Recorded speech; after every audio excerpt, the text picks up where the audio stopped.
Hello everyone, this is Jyoti, first professional MBBS student at Netaji Subhash Chandra Bose medical college Jabalpur.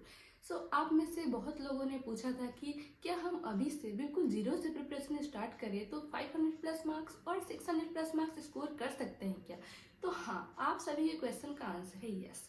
अगर अभी से भी आप हार्ड वर्क के साथ स्मार्ट वर्क भी करो तो हाँ, आप इजीली 600 प्लस और 500 प्लस मार्क्स स्कोर कर सकते हो। इस वीडियो को एंड तक देखना, क्योंकि इस सिंगल वीडियो में बताने वाली हूँ कि 5 मंथ की क्या स्ट्रेटेजीज होनी चाहिए और कैसे फिजिक्स, केमिस्ट्री, बायोलॉजी और मॉक टेस्ट को बैलेंस करते हुए इन 5 मंथ का कैसे यूज करना और कैसे आप अपने ड्रीम मार्क्स को अचीव कर सकते हो। अगर आप बिल्कुल जीरो से स्टार्ट कर रहे हो तो मैं आपको पहले ही बता दूं कि इसमें बहुत मेहनत होने वाली है। बट ऐसा बिल्कुल नहीं है कि आप कर नहीं सकते। बहुत लोग तो डर जाते हैं कि इसमें बहुत मेहनत है, डॉक्टर बनना बहुत मुश्किल है। बट आप सोचो, आप पहले से थोड़ा बहुत पढ़ चुके हो, बस आपको अब सिर्फ 5 मंथ ही जमकर पढ़ाई करनी है, पूरे फोकस के साथ, पूरे डेडिकेशन के साथ। उसके बाद आप भी डॉक्टर बन जाओगे, आप भी मेडिकल कॉलेज में होंगे। अब स्टार्ट करते हैं कि फिजिक्स, केमिस्ट्री और बायोलॉजी को कैसे 5 मंथ में बैलेंस करना है, कब से रिवीजन स्टार्ट करना है, कब से मॉक टेस्ट देने हैं और कितने मॉक टेस्ट देने हैं। अब आपको ज़रूरत है एक प्रॉपर डायरेक्शन में वर्क करने की। ऐसा बिल्कुल नहीं होना चाहिए कि कोई एक चैप्टर आप 2-3 टीचर से पढ़ रहे हो। आपको सिंगल चैप्टर 2-3 टीचर से पढ़ के टाइम वेस्ट करने की बिल्कुल ज़रूरत नहीं है। अगर आप एक टीचर से उस पर्टिकुलर चैप्टर की वीडियो देख चुके हो तो अब आपको एनसीईआरटी पढ़ना चाहिए, आपको अपने नोट्स पढ़ने चाहिए, शॉर्ट नोट्स बनाने चाहिए, क्वेश्चन प्रैक्टिस करनी चाहिए, ना कि दूसरी लेक्चर देखनी चाहिए। क्योंकि सिर्फ पढ़ना जरूरी नहीं है, पढ़ने के साथ साथ रिवीजन भी उस सारी चीज़ों का होना बहुत ज़रूरी है। अब तो आपके पास ऐसा होना चाहिए कि अब बहुत कम टाइम है तो आपका लास्ट फेब तक, मैक्सिमम लास्ट फेब तक आपका सिलेबस कंप्लीट हो जाना चाहिए। क्योंकि मार्च और अप्रैल एटलीस्ट आपके पास 2 मंथ्स होने चाहिए रिवीजन के लिए। मार्च में आपको सिर्फ रिवीजन करना है और मॉक टेस्ट देनी है। अब रिवीजन की बात आती है तो रिवीजन इतने कम टाइम में लॉन्ग नोट से तो बार बार नहीं कर पाएंगे, और अगर लॉन्ग नोट से बार बार रिवाइज करने बैठेंगे तो नंबर ऑफ रिवीजन भी इंक्रीज नहीं कर पाएंगे। इसलिए बायोलॉजी की तो आपको शॉर्ट नोट्स की बिल्कुल रिक्वायरमेंट नहीं है, उसकी आप एनसीईआरटी ही बार बार पढ़ोगे तो लास्ट एंड में क्या होगा, आपको बहुत कम टाइम में एक पर्टिकुलर चैप्टर कंप्लीट हो जाएगा।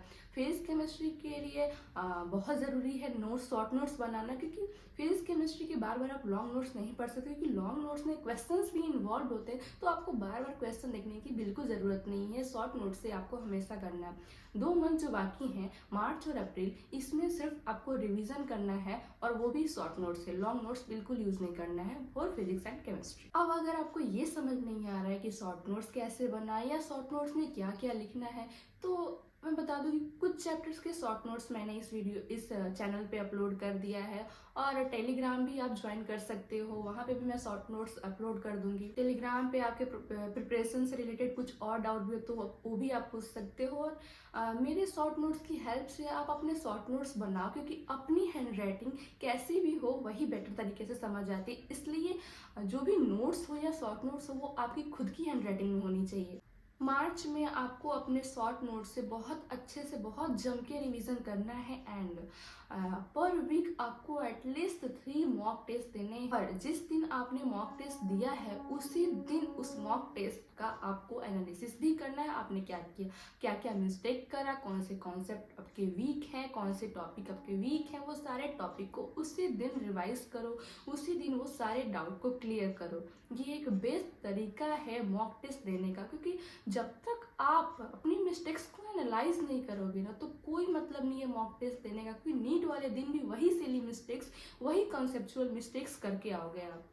बायो की रिवीजन आपको अपनी एनसीईआरटी से ही करनी है, क्योंकि जब आप मल्टीपल टाइम्स एनसीईआरटी रीडिंग कर लेते हो तो आपको हाफ एन आवर में ही एक सिंगल बायो का चैप्टर कवर कर सकते हो। मैंने हमेशा बोला है कि आपको डेली का टू डू लिस्ट बनाना है। अगर आप सच में अपना सिलेक्शन चाहते हो ना, और कभी आपने टू डू लिस्ट नहीं बनाई, तो अब जाके बनाओ, आज से बनाओ, और अपने प्रिपरेशन को एक बेस्ट वे दो ताकि आप नीट में सेलेक्ट हो पाओ। टू डू लिस्ट में आपको आज क्या क्या पढ़ना है, कितना पढ़ना है बस वो लिखना है। और अगर आपका एक टॉपिक कंप्लीट हो जाता है उस टू डू लिस्ट में से, तो उस पे आपको टिक मार्क करना है। वो जो एक टॉपिक की टिक मार्क है ना, वही आपको मोटिवेशन देगा नेक्स्ट टॉपिक कवर करने की। ये मैंने भी यूज़ किया था, आप भी करो, ये बेटर है इस तरीके से पढ़ना, क्योंकि इससे ज़्यादा मोटिवेशन आपको कोई नहीं दे सकता, कहीं नहीं मिल सकता। अब अपने पास सिर्फ अप्रैल है, क्योंकि आपने मार्च में जम के रिवीजन किया है, तो अप्रैल में आपको बहुत कम टाइम लगने वाला है आपके रिवीजन में। इसलिए अब आपको अप्रैल मंथ में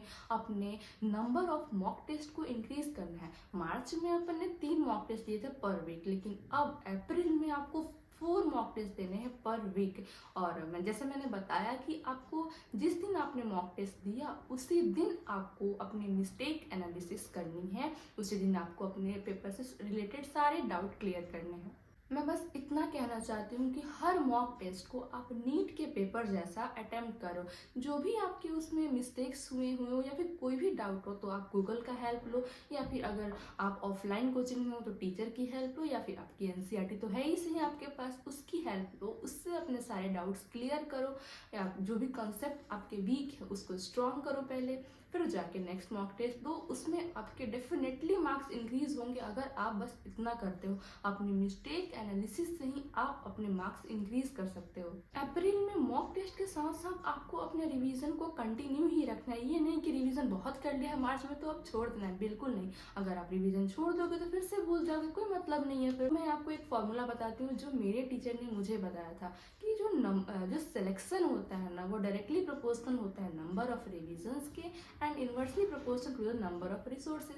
अगर आप नंबर ऑफ रिसोर्सेज ज़्यादा यूज़ करते हो तो आपके सिलेक्शन के नंबर ऑफ चांसेस डिक्रीज हो जाएंगे। क्यों? क्योंकि जितने मान लो आप एक सब्जेक्ट के लिए 4-5 रिसोर्सेज यूज़ कर रहे हो, तो पेपर से पहले तो आप उतने रिसोर्सेज का वापस से रिवीजन तो कर नहीं पाओगे। इसीलिए बोला जाता है कि एक ही रिसोर्सेज यूज करो। इसलिए बस एक बुक को फॉलो करो और उस एक पर्टिकुलर बुक को इतनी बार रिवाइज करो, इतने बार उससे क्वेश्चन प्रैक्टिस करो कि आपसे हर टाइप के क्वेश्चन बन जाए। कोई भी क्वेश्चन आपको ऐसा ना लगे पेपर में कि ये नया क्वेश्चन है या नया पैटर्न का आ गया। बस पैटर्न सेम होता है, वैल्यूज चेंज करते हैं, ऑप्शंस के अकॉर्डिंग क्वेश्चंस बनाते हैं, तो आपको बस सब आना चाहिए। एक ही बुक को बार बार प्रैक्टिस करो, बार बार एक ही बुक से रिवाइज करो। मल्टीपल बुक्स यूज करने की बिल्कुल नीड नहीं है। बायो और केमिस्ट्री के लिए तो आपको बस एनसीईआरटी पर ही डिपेंडेंट रहना है। एनसीईआरटी बस ग्रंथ है बायो और केमिस्ट्री के लिए। फिजिक्स के क्वेश्चन प्रैक्टिस के लिए आप एमटीजी की 34 ईआरपी वाईक्यूज यूज कर सकते हो। बायो एंड केमिस्ट्री के लिए भी कर सकते हो, लेकिन फिजिक्स के लिए 130 प्लस स्कोर अगर करना है तो एमटीजी की 34 ईआरपी वाईक्यूज यूज करो। तो बस आपको बस 5 महीने ही मेहनत करनी है, 5 महीने ही पढ़ने हैं। उसके बाद देखना आपके फ्रेंड्स, आपकी फैमिली, रिलेटिव्स, नेबर, पूरी सराउंडिंग आपकी चेंज हो जाएगी। सोचो अगर आपको मेडिकल कॉलेज मिल गया तो आपकी रिस्पेक्ट, आपका वैल्यू आपकी पूरी सोसाइटी में कितना इंक्रीज हो जाएगा। तो आज की वीडियो में बस इतना ही था। आई होप आप 5 मंथ में आपकी क्या स्टडीज होनी चाहिए, कैसे पढ़ना है, क्या क्या पढ़ना है, ये सारे डाउट क्लियर हो गए होंगे। और फिर भी अगर कोई डाउट है तो आप मुझे कमेंट कर देना या फिर टेलीग्राम पे टेक्स्ट कर देना। Thank you for